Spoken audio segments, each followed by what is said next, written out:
Good afternoon, Mr. Tolle.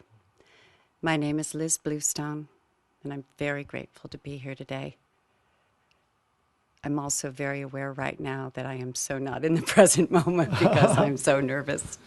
So I think I need to take a breath and be still for a second, and this is the perfect group to do it with. Feel the inner body. Okay. Thank you. I was fortunate enough to read The Power of Now when it was first published, and it had a tremendous impact on me, and I have followed your spiritual teachings ever since. As I went through my daily life and my daily practice, the unimaginable happened. My husband and I lost our son 2 years ago this August. And suddenly, I seemed to go from the power of now to the nightmare of the power of death. And as you talked about this morning, which I found so interesting, it's the first time I've heard you mention loss. One needs to recover and cry. And I absolutely believe that you have to go through the grieving process to heal your soul. But here's the rub. I can't help but think about my son every day. Human nature. But what that does is catapult me consistently into the past, because all I have left of him are my memories, which are in the past. And conversely, even though I know there is no future, I fantasize about what it might have been like for all of us had he lived. So my question is, can you help me understand and reconcile being in the present, creating space for consciousness as it relates to profound grieving with the death of a loved one that has done nothing but propel me into the past and to a non-existent fantasy future. Thank you. Thank you. If I may ask another question.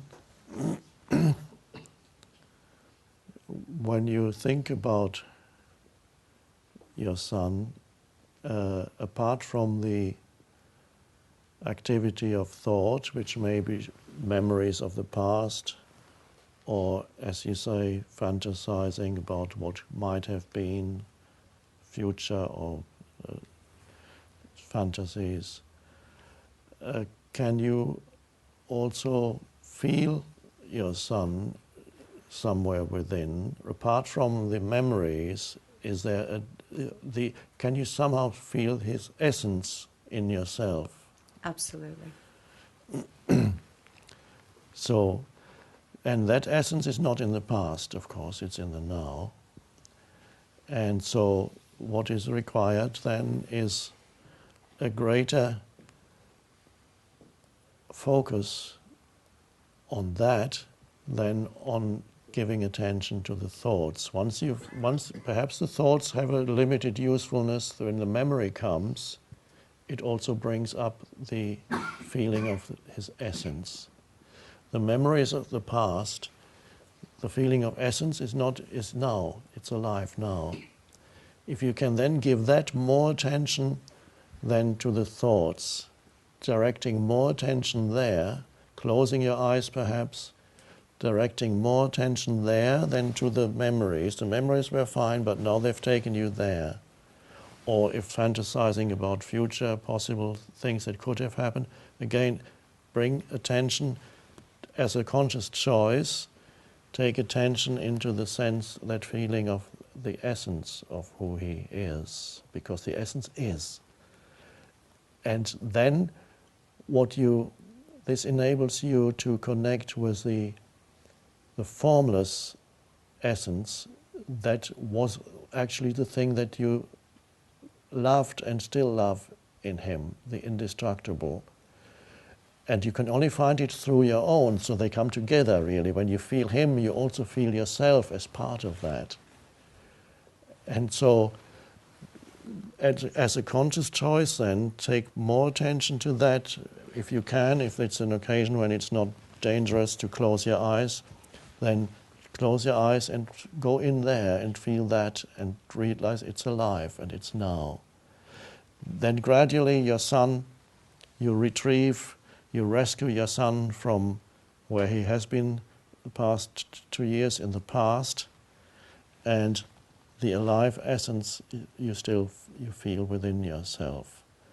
And that means gradually the memories will not disappear. There will be memories, but the heaviness that's associated with the memories and the deep sadness gradually through that becomes transmuted into something else.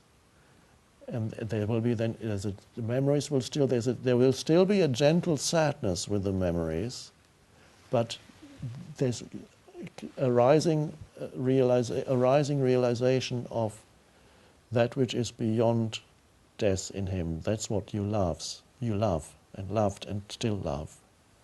Now the mind says, the object of my love is gone, and that's the dreadful thing. The mind says, so the love has no object, but the love, what you loved in him was never the form.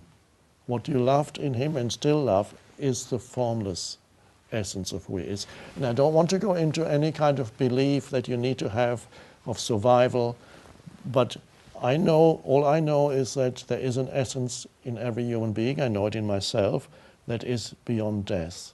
I know that. I don't want to go beyond and tell anybody that they should believe this or that about. I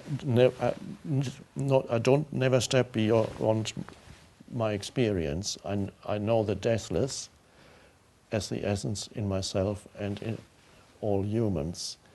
And you know that too. You just need to go there more deeply. And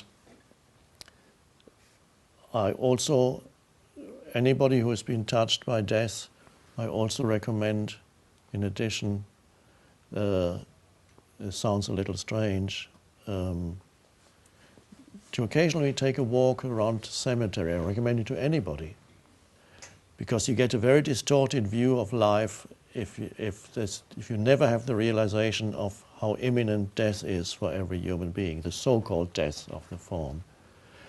To walk, and then the excessively personal thing about death as it becomes, you see how universal it is. And I find it extremely peaceful to walk around a cemetery and just, the mind goes totally still in just amazement of all these lives that have dissolved, the forms that have gone. That's why Buddhist monks in some traditions regularly go to the morgue and they meditate for a few hours at a time there, just with the dead bodies around them. And so they go deep within to touch what in Buddhism is called the deathless. So that is the freedom from what you've been trapped in lies there within you. Just go there, there. Don't go into the mind excessively.